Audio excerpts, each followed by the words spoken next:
প্রিয় শিক্ষার্থী বন্ধুরা, আমরা অনেক সময় আমাদের অনেকগুলো প্রশ্নকে ইংরেজিতে করতে হয়। যেহেতু আমরা স্পোকেন ইংলিশ শিখছি। কেন শিখতেছি? কারণ আমরা যাতে ইংরেজিতে কথা বলতে পারি, ইংরেজিতে কারো থেকে কোনো প্রশ্ন করতে পারি। মনে করো তোমার সামনে কোনো একজন অপরিচিত ব্যক্তি বা তার সাথে তোমার আগে কখনো দেখা হয় নাই বা দেখা হলেও তার সম্পর্কে তুমি তেমন কিছু জানো না। এখন তাকে দিয়ে তুমি একটা কাজ আদায় করতে চাচ্ছ। এখন তুমি কি তার থেকে জিজ্ঞাসা করবে না কি তুমি কি কাজটা আগে করেছো, এমনটা জিজ্ঞেস করবে না? তুমি কি কাজটা আগে করেছো এমনটা জিজ্ঞেস করবে কিনা? তাহলে বা সাপোজ তুমি একটা ফুটবল খেলার আয়োজন করলা, ওই ফুটবল খেলার মধ্যে একজন প্লেয়ার নিতে চাচ্ছ, তো ওই প্লেয়ার সম্পর্কে তুমি জানো না, ও বলছে আমি খেলবো, তো তোমরা বলছো আচ্ছা ঠিক আছে তোমাকে নিতে পারি। তুমি কি আগে খেলেছো? তো ওর উত্তর কিরকম হইতে পারে? দুইটা হইতে পারে। একটা হলো হ্যাঁ আমি খেলেছি, আগে খেলেছিলাম, আমার আগের অভিজ্ঞতা আছে। আবার না আমি আগে কখনো খেলিনি, আমার খেলার অভিজ্ঞতা নাই। দুটো উত্তর হতে পারে না? তাহলে দেখো আমরা এগুলো কিভাবে ইংরেজিতে বলবো। আমরা কারো থেকে যদি জিজ্ঞেস করি তুমি কি এটি আগে করেছো, তাহলে ইংলিশে বলবো, বলো have you done this before. ইংরেজিতে কিভাবে বলবো? Have you done this before. এখন এই have you done this before এই বাক্যটিকে আমরা দুভাবে উত্তর করতে পারি, ইয়েস অথবা নো, হ্যাঁ অথবা না। যদি উত্তর হয় হ্যাঁ, yes I have done this before, কি বলবো?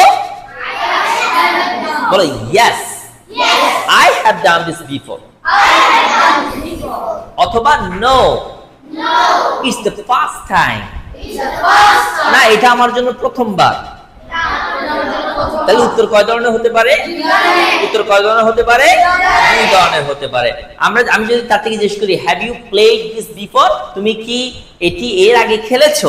Have you played this before, তুমি কি এর আগে খেলেছো? তখন ও উত্তর বলতে পারে no it's the first time, না এটা আমার প্রথমবার, আমি এর আগে খেলিনি। অথবা সে যদি খেলে থাকে তখন সে বলবে ইয়েস আই হ্যাভ প্লেড, আমি খেলেছি। তাহলে অবশ্যই একটা ব্যাপার খেয়াল রাখবা, যখন আমরা আমাদের বাক্যের মধ্যে হ্যাভ, হ্যাজ, হ্যাড থাকবে, মনে করো প্রশ্নটা হ্যাভ দিয়ে করা হয়েছে, হ্যাজ দিয়ে করা হয়েছে, হ্যাড দিয়ে করা হয়েছে, তাহলে অবশ্যই ওই বাক্যের মধ্যে যে মেইন ভার্বটা থাকবে ওই ভার্বটা অবশ্যই ফার্স্ট পার্টিসিপল হবে। কোন ফর্ম হবে? ভার্বের ফার্স্ট পার্টিসিপল। আমরা শিখছি না first participle form, present, past, first participle, ঠিক না? তাহলে যদি ডু থাকে সেটাকে আমরা ডান করে দিব, প্লে থাকলে প্লেড করে দিব, ইট থাকলে ইটেন করে দিব। মনে থাকবে বন্ধুরা? ওকে, এরপর আসো, আমরা অনেক সময় সাপোজ তোমার মাদ্রাসার ছুটি হয়েছে, স্কুল ছুটি হয়েছে, তো তোমার বন্ধু তোমার সাথে বের হয়েছে, এখানে দাঁড়ায় আছে, বের হয়ে বাইরে দাঁড়ায় আছে, মাদ্রাসার বাইরে দাঁড়ায় আছে, স্কুলের বাইরে দাঁড়ায় আছে, তো তুমি তার থেকে জিজ্ঞেস করতে চাচ্ছ তুমি কি যাবে না? ওতে জিজ্ঞেস করতেছো কি তুমি কি যাবে না, তুমি কি বাসায় যাবে না? তাহলে তুমি এটা ইংলিশে জিজ্ঞেস করো। কিভাবে জিজ্ঞেস করবা? won't you go, বলো কিভাবে জিজ্ঞেস করবা? won't you go। তাহলে সে যদি যায় তাহলে বলবে yes I will go। সে যদি যায় সে কি বলবে? yes I will go। আর যদি না যায় তখন কি বলবে? no I won't go, no I won't go, না আমি যাব না, না আমি যাব না। ঠিক আছে বন্ধুরা, এভাবে আমরা বলবো। আচ্ছা, তাহলে কেউ যদি মনে করো তাহলে won't you go, তুমি কি যাবে না? এখন এই গো এর জায়গায় তুমি চাইলে ভার্বটাকে চেঞ্জ করে দিতে পারো।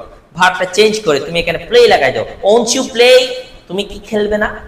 won't you sleep, তুমি কি ঘুমাবে না? won't you eat, তুমি কি খাবে না? won't you read, তুমি কি পড়বে না? won't you walk, তুমি কি হাঁটবে না? won't you run, তুমি কি দৌড়াবে না? won't you jump, তুমি কি লাফাবে না? এমনটা প্রশ্ন আমরা করতে পারি। তখন যে প্রশ্ন করব ওইটার প্রেক্ষিতে আমরা উত্তরটা দিব। এখানেও একটা নোট আছে, সেই নোটটা কি? এখানে আমরা দেখতেছি ভার্ব, এখানে মডেল ভার্ব আছে একটা।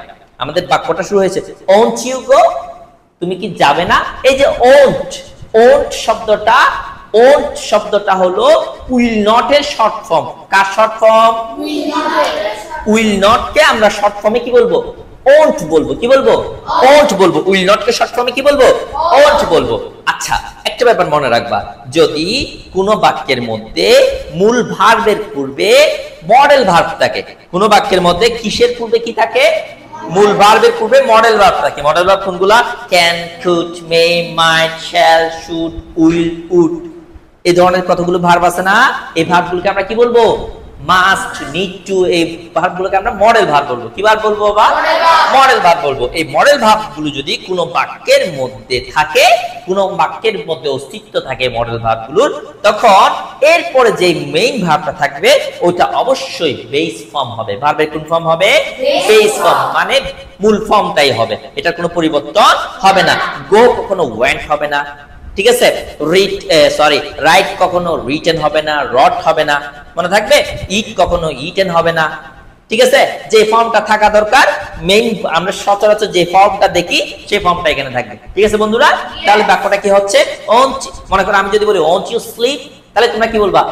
যদি না হয় তাহলে কি বলবা? No I won't sleep. কি বলবা?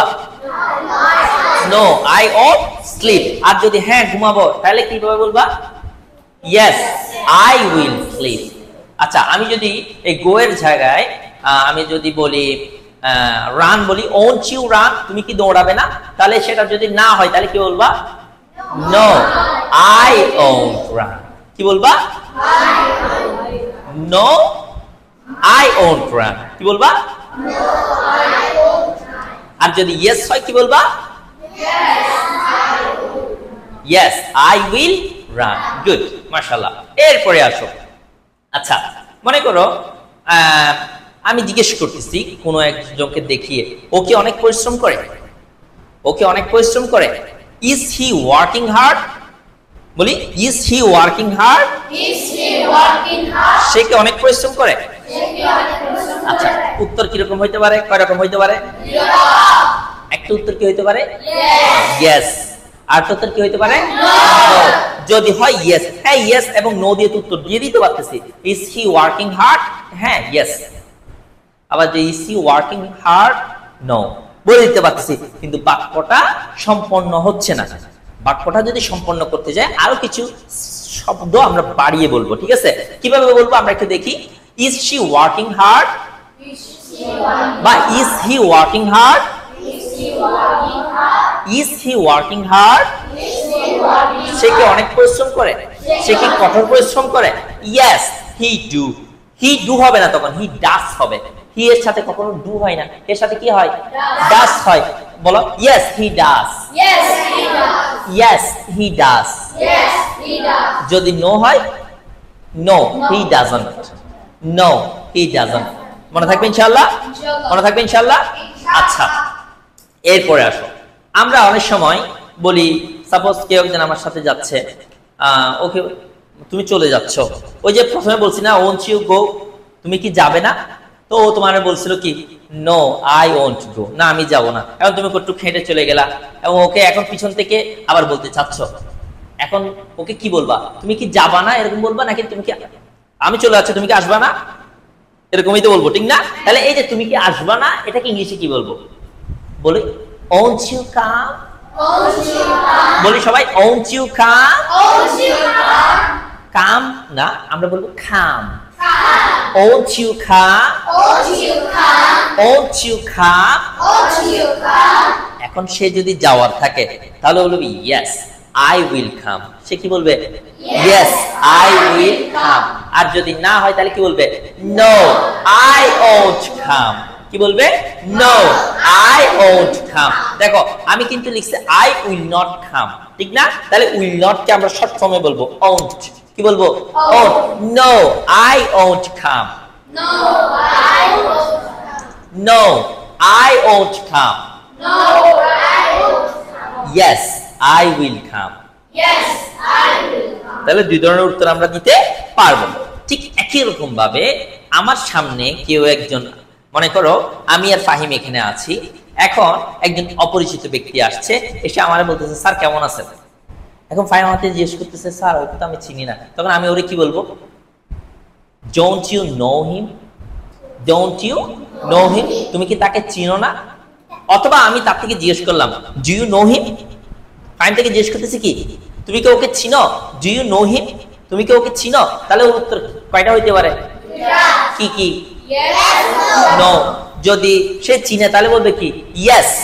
আর যদি না চিনে কি বলবে? নো। যদি চিনে তখন বলবে ইয়েস আই নো হিম। কি বলবে? Yes I know him. যদি না চিনে কি বলবে? No I don't know him. কি বলবে? No I don't know him. মনে থাকবে? তাহলে প্রশ্নগুলো আমরা একটু পড়ি। Have you done this before? Won't you go? Is he working hard? Won't you come? Do you come? Do you know him? এই যে প্রশ্ন যেগুলো করছি সেগুলোকে আমরা চাইলে দুইভাবে কি করতে পারি? উত্তর করতে পারি। এই দুইভাবে উত্তর আমরা আজকে শিখছি, ঠিক না? ইনশাআল্লাহ নেক্সট ক্লাসে আমরা এইগুলা বাসা থেকে প্র্যাকটিস করে আসবো ইনশাআল্লাহ। ঠিক আছে ইনশাআল্লাহ? কে কে করবা হাত তুলি তো? মাশাআল্লাহ, গুড। ধন্যবাদ সবাইকে।